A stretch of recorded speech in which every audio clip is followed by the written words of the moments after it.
afternoon and evening designers. This is Shane with Jacobs Design and Marketing, and today I am going to give you 10 tips for a great logo design.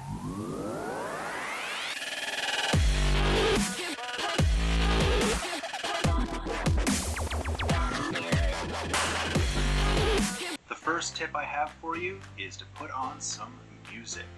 I personally love designing when I have music playing as it keeps me creative and in a very good headspace. And it helps me relax and stay focused. Sometimes designing a logo can get pretty tiresome, especially when you've been sitting there for a while, and listening to music definitely keeps me going.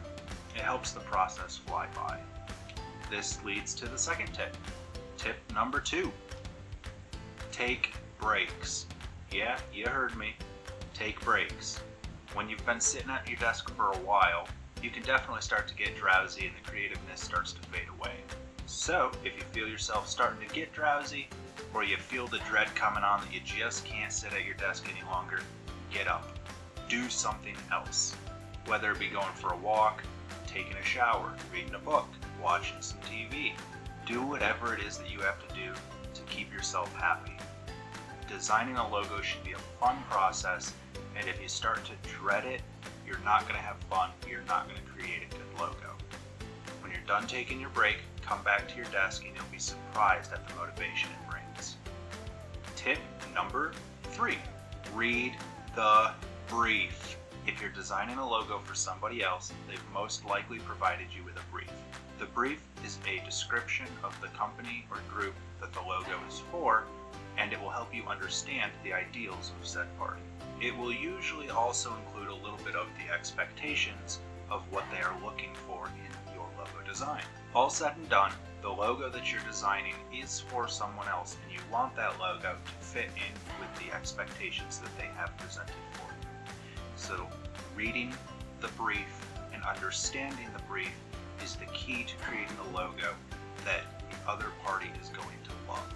I've seen lots of logos that may be in a design aspect, may be a good logo. However, I would technically consider them a bad logo simply for the fact that they do not represent the company that they were made for. And if you think about it, that is one of the main purposes of a logo, is to represent the company that the logo is for. One of the ways that us as a designer can create a logo that fits within a brief is using color to represent the company's standards and ideals. Color is very, very important. And that leads to tip number 4. Color is important. Colors show feelings. Thus, when someone looks at a color, they feel a certain way. You want somebody looking at your logo to feel the way the company wants their customers to feel. You want them to feel the atmosphere of the company. Tip number 5, make an idea board. Now, what do I mean when I say make an idea board? Whether it be on paper, on a tablet, on any other medium, you want to create lots and lots of ideas. Now, these don't have to be anything in great detail. They don't have to be anything exact. You just don't want to jump right into Illustrator and start making your logo in Vector. You want to create lots and lots of ideas first, and that's going to help you create a good logo. The main idea is just to get these ideas out of your head and down on paper, or whatever medium it may be. I usually come up with anywhere from 20 to 30 different ideas before I even start my first mock-up of a final idea to then go into Illustrator with. It helps me really get a feel of where I want to go with a logo before I spend all of the time making it in Illustrator. It definitely helps. A tip kind of within this tip is don't erase your bad ideas. A lot of the time I'll make a sketch of something and I won't really like it too much, and I'll move on, and I don't like that too much, and I move on, and I create a lot of different ideas, and I'll actually look back and reference old ideas and mix those with some of the newer ideas, and that'll actually help me come up with even more ideas. It helps me think of things I probably wouldn't have thought of right off the bat. And this leads to tip number 6. Think outside of the box. The more ideas that you have, the more you will find what you do and what you don't like, and the easier it will be to come up with something original. If you just jump right into the illustration, you will find that your logos tend to be very static and a lot of them kind of look the same.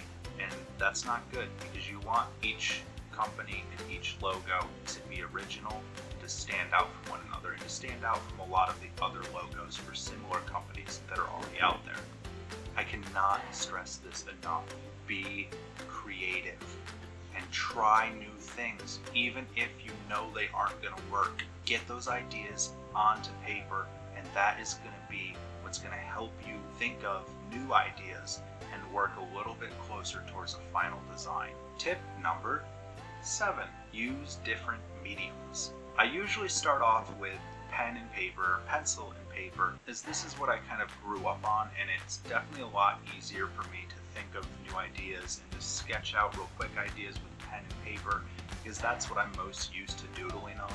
And that's really kind of what I am doing, is just doodling when I first start, and pen and paper seems to be the best way for me to do that.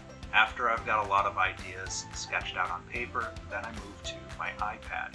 Now obviously if you don't have an iPad, that's okay. You can do this step completely on paper. But the iPad for me helps me out because I'm able to use a program called Procreate, which is an art program that allows me to use lots and lots of different mediums all in the digital format, and therefore I'm able to use watercolors and paint and all of that different stuff to help the creativity flow. And if you don't have an iPad, break out the watercolors, get yourself some paint, get some clay, go draw in the dirt, in the mud, do whatever necessary to help the creativity. And different mediums are going to give you different ideas. The idea is to help your brain think of new ideas that you would not have thought of with just one medium. Tip number 8. So you have your final idea mocked up and you're ready to start illustrating it. One of the best ideas at this stage that I can give you is to keep it simple. It is okay to refine your idea when you are using Illustrator or any other vector program. You don't have to just copy your mock-up one-to-one. That's the stage that I actually simplify a lot of my ideas, is when I'm using Illustrator. You want to fine-tune your ideas and make it simple. Think of it this way. You're creating a logo that's going to be used on lots of different platforms. You want your logo to be readable at different sizes. So what do I mean by this? Get rid of unnecessary stuff in your logo. You obviously want it to still be recognizable and you want it to be original, but you don't want it to be extremely complex and detailed with lots of fine lines and small details. The issue is when you have a lot of small lines and fine details and stuff like that, it gets lost and kind of jumbled up whenever you decrease the size of the logo. And if you're ever not sure, it's simple. If you're only on pen and paper at this stage, hold it back at a distance. If you're on a computer illustrating it, zoom out, make the logo really small. Can you still recognize it? Does it still look just as good as when it was big? It may sound a little counterintuitive, but a complex logo can still be simple. It can still look original without being super detailed. Tip number 9, get feedback. At any stage in the process, it never hurts to get feedback. If you're not sure if something looks quite right, just ask for a second set of eyes. Everybody has a friend or family member that can take a look at your work. And I would even go as far as saying, even if you think it looks good, still get feedback. Somebody that hasn't been sitting there and staring at the same work for hours is going to see it in a different way than you do, and they're going to be able to see if something looks off. Now, obviously, you don't have to take any of the feedback to heart. You don't have to do anything about any of the feedback, but it never hurts to have that feedback so that you can make sure that your logo design is the best that it can be. Last but not least, tip number 10, exporting your finished work. When I export my projects, I always export it in these following formats.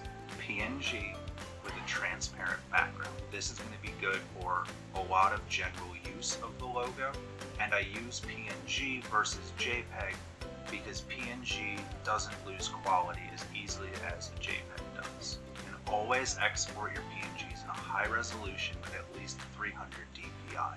You also want to export in a .ai or other vector project formats such as EPS. This is going to be so that the client can print their logo or design in multiple different sizes or different printing materials. I also export in an SVG file. Now SVG files can also be opened up and worked in vector, but SVG is mainly good for web. When you have a web designer designing a website and they want to use your logo somewhere in the site, using the SVG file is very beneficial because they can resize it, they can change the background color, transparency, and stuff like that, and it doesn't pixelate or anything like that because it's still a vector file, but it is compatible with the web very easily.